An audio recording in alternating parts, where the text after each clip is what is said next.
Како што веќе знаете, иновација и иновативност е главната тема на Предприемач за оваа година. Затоа и поголемиот дел од овие видеоматеријали оваа година и постови нормално на Предприемач ќе бидат токму на оваа тема. Прашање кое често пати се поставува од страна на предприемачите на малите бизниси е дали тие треба да иновираат. Мојот одговор секојаш ќе биде да. Затоа што иновацијата е единствениот начин да се разликувате од останатите играчи на пазарот, без разлика дали станува збор за мали или пак големи играчи. А нормално кога се разликувате, веќе станува многу полесно вашите потенцијални купувачи и да ја препознаат разликата во вредноста која што вие како еден мал бизнис ја нудите. Затоа во ова видео ќе започнам со самиот почеток, односно ќе презентирам една листа на прашања кои што вашата иновацијска стратегија треба да ги одговори. Значи, ќе стане збор за следниве прашања. Прво, каква иновација ќе практицира вашиот бизнис? Второто прашање, што станува со иновацијскиот фонд? Трето прашање, како ќе се обезбеди креативен процес во целата организација? Четврто прашање, кои системи за поддршка се критични за успехот на иновацијскиот процес?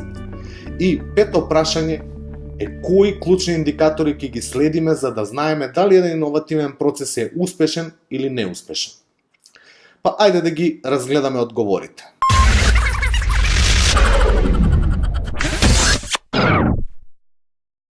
Значи, прво, каква иновација ќе практицира вашиот бизнес?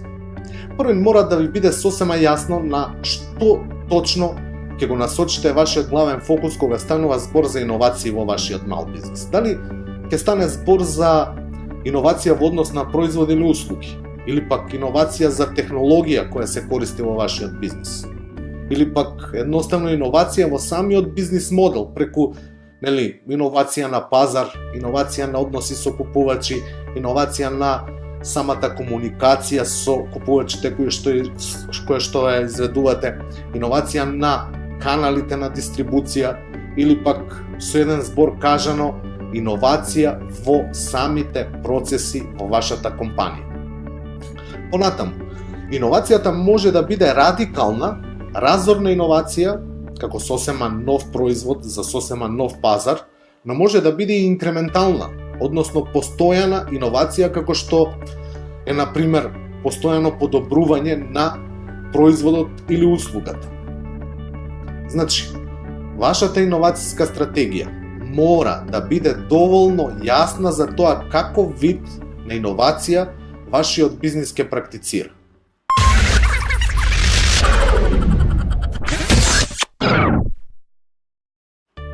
Второто прашање, што станува со иновацијскиот фонд? Да се разбереме, секој иновацијски проект во било кој бизнис бара дополнителни финансиски средства, но и ангажирање на дополнителни ресурси кои нормално исто така лесно може да се претворат во потрошени финансиски средства, односно пари. Затоа, доколку сакате иновацијските процеси во вашиот бизнис да успеваат, ќе мора да ги обезбедите сите неопходни ресурси за непречено функционирање на тој процес.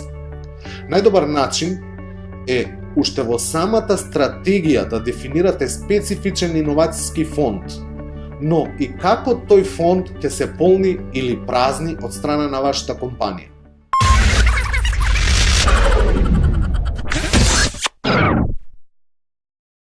Третото прашање, како ќе го обезбедите креативниот процес во вашата организација? Успешни иновации се базираат на успешни идеи, а идеите, нормално, представуваат резултат, односно производ на креативниот процес во вашата компанија.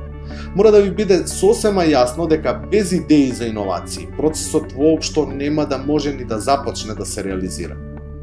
На кој начин ќе ја поттикнете креативноста во вашиот бизнис?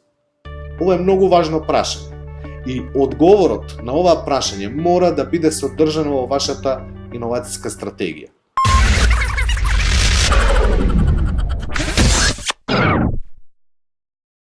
Четвртото прашање е кои системи за поддршка се клучни, односно критични за успехот на иновацијскиот процес. Значи, идеите се само старт на процесот. Тоа е едно копче на кое што започнува процесот. Имате идеи, процесот започнува. Немате идеи, процесот не започнува. Но сепак тие не се нешто што гарантираат и успех на истиот. Колку само идеи останале на ниво на идеи затоа што не се преземале конкретни следни чекори за нивна имплементација. Затоа, за да обезбедите успех во иновирање, односно иновацијскиот процес во вашиот бизнис, ќе морате да создадете правила и процедури кои ќе обезбедат соодветно процесирање на идеите за да се премине во следната фаза на самиот иновацијски процес. Например, која идеја ќе има предност? Или пак, кој ќе биде одговорен за продолжување на процесот? Како ќе продолжи самиот процес? И така натаму. Овие прашања мора да бидат одговорени во вашата иновацијска стратегија.